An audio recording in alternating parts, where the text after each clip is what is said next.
నువ్వింకా ఎందుకు వెళ్ళలేదు? నువ్వింకా క్షమించలేదుగా మరి. నేను చెప్పాను కదా, నువ్వు నన్ను క్షమించేంత వరకు నేను ఇక్కడి నుంచి వెళ్ళను అని.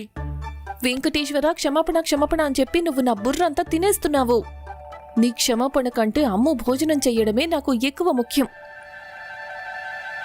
అమ్ము, నీకు తెలుసు కదా, నువ్వు భోజనం చేయకపోవడం వల్ల మహామాత్యులు గారు చాలా బాధపడుతున్నారు. కొంచెమైనా తిను. లేదు కాంత, నేను అన్నాన్ని స్వీకరించలేను.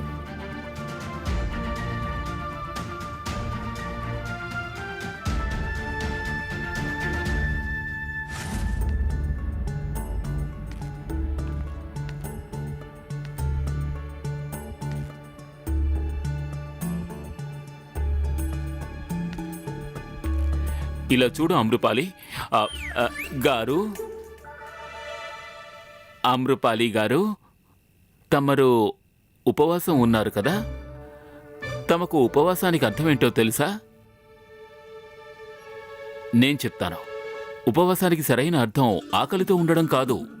అందులో 2 పదాల కలయిక ఉంది, ఉప ఇంకా వాసం. ఉపకి అర్థం సమీపం, ఇక వాసానికి అర్థం నివాసం అని. అందువల్ల ఉపవాసానికి సరైన అర్థం ఏమిటంటే ఉపవాస సమయంలో దేవుడికి దగ్గరగా ఉండడం.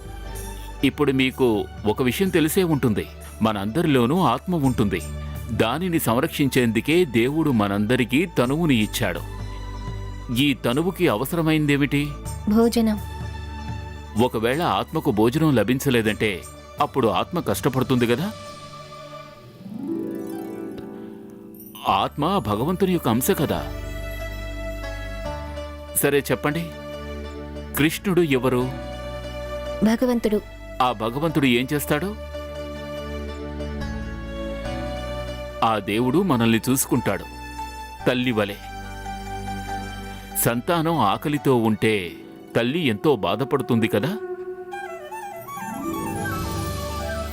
అదేవిధంగా తమరు పస్తులతో ఉంటే ఆ గోవిందుడికి ఎంతో బాధగా ఉంటుంది కదా. కానీ నా మాట దానికంటే ముఖ్యంగా మా నాన్న నాకిచ్చిన మాట.